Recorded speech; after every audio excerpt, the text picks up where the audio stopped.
Aujourd'hui, nous allons explorer 5 catégories de personnes qui, selon les Écritures, ne peuvent pas être sauvées par Dieu. Préparez-vous, car certaines de ces catégories pourraient vraiment vous surprendre.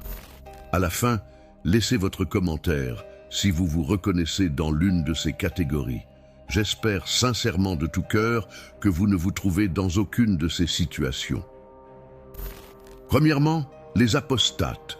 Dieu ne peut pas sauver les apostates. L'apostasie signifie littéralement rébellion, abandon ou désertion d'un principe ancré. Ce concept est particulièrement pertinent lorsqu'il s'agit de la relation des personnes avec leur foi et leur engagement envers Dieu. Dans le Nouveau Testament, l'apostasie est un sujet traité avec beaucoup de sérieux.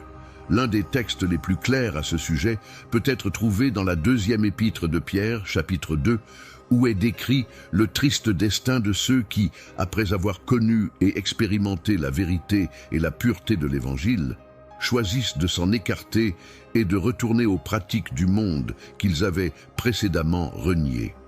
Le texte dit « Si, après s'être échappés des souillures du monde par la connaissance de notre Seigneur et Sauveur Jésus-Christ, ils s'y engagent de nouveau et sont vaincus, leur dernier état est pire que le premier.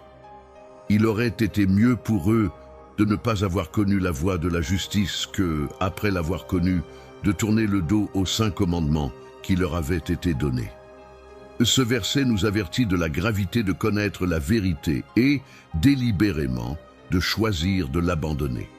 Les apostates sont souvent comparés aux blasphémateurs, car ils prennent la grâce et la patience de Dieu pour acquises.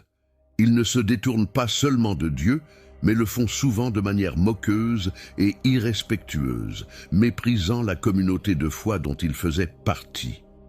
Cette désertion n'est pas un simple éloignement physique ou un refroidissement spirituel.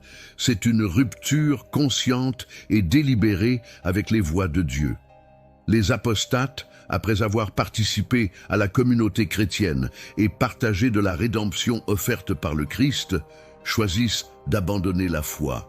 Ils retournent à leurs anciennes vies, ravivent des pratiques pécheresses et, dans certains cas, ridiculisent leurs anciens frères dans la foi et abusent du nom de Dieu. Il y a différentes trajectoires dans l'apostasie. Certains peuvent temporairement revenir à la foi, seulement pour s'en écarter de nouveau. D'autres, après s'être éloignés, ne reviennent jamais sur le chemin de Dieu. Indépendamment du modèle, le résultat est le même. Une rébellion contre Dieu et un abandon du chemin de la rédemption. Par conséquent, nous devons toujours nous rappeler de nourrir notre foi en cherchant à grandir en connaissance et en grâce pour que nous ne nous trouvions jamais éloignés de l'amour et de la miséricorde que Dieu offre. Numéro 2, les hypocrites. Dieu ne peut pas sauver les hypocrites.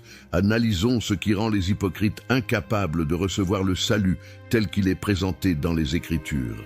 Le terme hypocrite signifie acteur de théâtre, quelqu'un qui prétend être ce qu'il n'est pas. Dans la pratique spirituelle, un hypocrite est quelqu'un qui feint la vertu, la foi ou la religiosité, mais dont le cœur et les actions ne sont pas alignés avec cette apparence. Ce décalage entre l'extérieur et l'intérieur est le fruit de l'orgueil et de la recherche de reconnaissance humaine plutôt que d'une véritable transformation intérieure. Jésus-Christ, lors de sa mission terrestre, a sévèrement confronté les hypocrites, en particulier les leaders religieux de son époque, comme nous le voyons dans Matthieu 23, verset 13. Il dit « Malheur à vous, maîtres de la loi et pharisiens, hypocrites, vous fermez le royaume des cieux devant les hommes, vous-même n'y entrez pas. » Ce verset souligne la grave responsabilité des leaders religieux de guider correctement leurs disciples et le danger de leurs actions hypocrites qui peuvent détourner les gens du chemin du salut. Hébreux chapitre 10 nous avertit que, pour ceux qui continuent à pécher délibérément après avoir reçu la connaissance de la vérité, il ne reste plus de sacrifice pour les péchés, mais seulement une attente de jugement. C'est un rappel sérieux de la nécessité d'une conversion authentique et continue, par opposition à une foi superficielle ou feinte. Il est crucial de comprendre que bien que l'hypocrisie puisse bloquer le chemin vers le salut, le repentir sincère et la transformation de vie sont encore à la portée de tous. L'invitation au repentir est un appel à l'honnêteté spirituelle et à l'intégrité, où l'extérieur de nos vies reflète véritablement l'état de notre cœur. Cela nous met au défi d'examiner nos propres vies.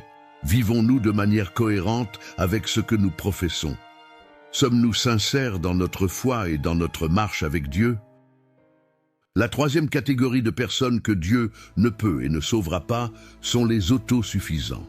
Certaines personnes, malgré leurs pratiques religieuses, peuvent se retrouver éloignées du véritable salut offert par Dieu à travers Jésus-Christ.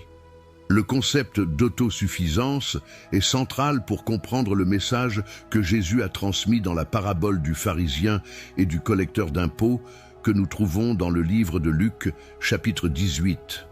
Dans cette histoire, deux hommes vont au temple pour prier. Le pharisien, confiant dans sa propre justice, remercie Dieu de ne pas être comme les autres hommes, énumérant ses pratiques religieuses rigoureuses comme preuve de sa supposée supériorité. En contraste, le collecteur d'impôts, conscient de ses défauts, n'ose même pas lever les yeux vers le ciel et supplie simplement pour la miséricorde, se reconnaissant pécheur. Cette parabole illustre vivement l'échec des autosuffisants. Ils se complaisent dans la présomption qu'ils peuvent obtenir la justice par leurs propres œuvres. Jésus souligne que c'est le collecteur d'impôts et non le pharisien qui retourne chez lui justifié devant Dieu.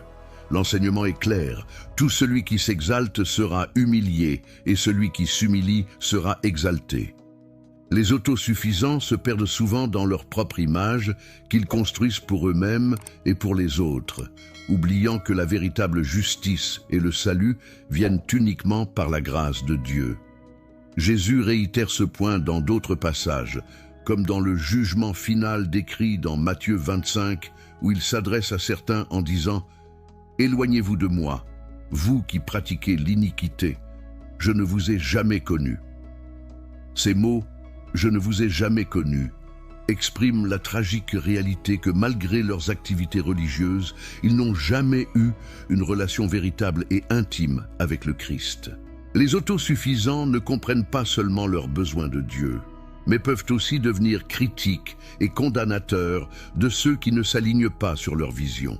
Ils utilisent souvent leur supposée supériorité pour mépriser et se moquer des autres, surtout dans des environnements publics comme les sections de commentaires en ligne, montrant que leur focus n'est pas de refléter l'amour et l'humilité du Christ, mais de maintenir une image de droiture. La leçon ici est cruciale.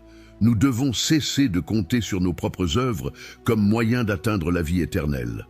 Au lieu de cela, nous sommes appelés à placer notre foi entièrement en Jésus-Christ, dont la grâce n'est pas seulement suffisante, mais est la seule base pour notre rédemption.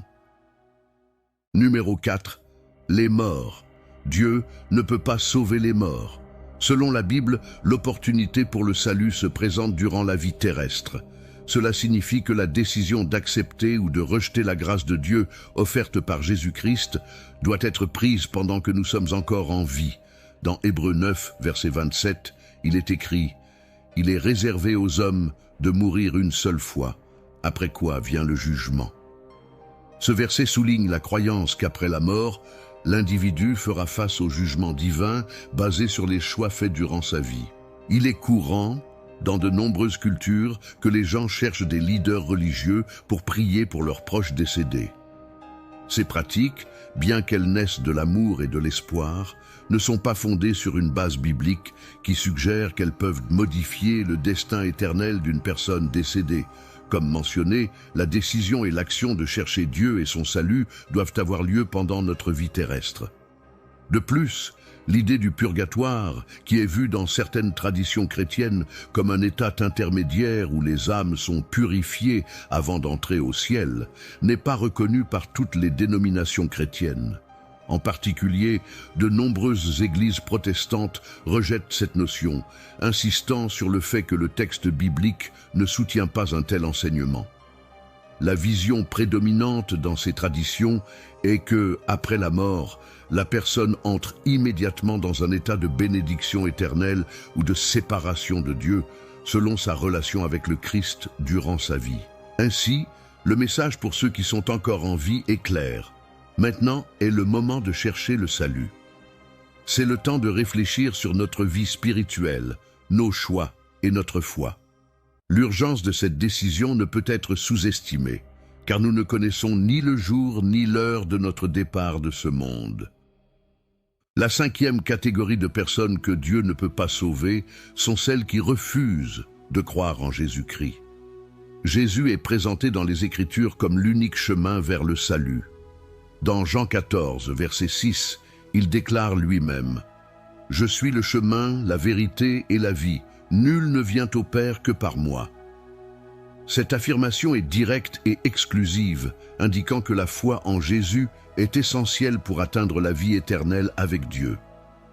De plus, l'apôtre Paul renforce cette vérité dans Romains 10, verset 9, où il écrit « Si tu confesses de ta bouche que Jésus est Seigneur, et si tu crois dans ton cœur que Dieu l'a ressuscité des morts, tu seras sauvé. » Ici, Paul souligne l'importance d'une déclaration publique de foi, combinée à une croyance sincère dans la résurrection du Christ comme base du salut. C'est une formule claire qui met en évidence à la fois la confession et la croyance. Malheureusement, il y a beaucoup de personnes qui, même après avoir été exposées à l'Évangile à plusieurs reprises, choisissent de ne pas croire. Le refus d'accepter Jésus-Christ comme Seigneur et Sauveur est, selon la perspective chrétienne, une barrière infranchissable pour le salut. Non pas parce que Dieu souhaite exclure quelqu'un, mais parce que la nature du salut offert par Dieu à travers le Christ requiert une réponse de foi. Le salut n'est pas quelque chose qui peut être obtenu par des mérites humains, tels que l'intelligence, le pouvoir, l'argent ou la beauté. Ce sont des qualités terrestres qui, bien qu'utiles dans de nombreux aspects de la vie, n'ont pas le pouvoir de racheter une âme. Selon les Écritures, nous sommes sauvés par le sacrifice de Jésus sur la croix, un acte d'amour et de rédemption qui offre pardon et nouvelle vie à tous ceux qui croient. Ainsi, accepte le Seigneur Jésus comme ton unique sauveur dès aujourd'hui. Prie maintenant, dis « Seigneur Jésus, je veux marcher avec toi toute ma vie. Aide-moi à te servir de la manière qui te plaît. Amen. » Maintenant, écris dans les commentaires si tu te trouvais dans l'une de ces 5 catégories que nous avons explorées dans cette vidéo. Si c'était le cas, crois que la parole de Dieu t'a libéré et que la gloire du Seigneur remplira ta vie dès aujourd'hui. Profite pour regarder notre vidéo où nous parlons de ce qui se passe dans le monde spirituel juste après la mort d'une personne. Clique sur l'écran et regarde. Que le Seigneur te bénisse et te protège. Amen.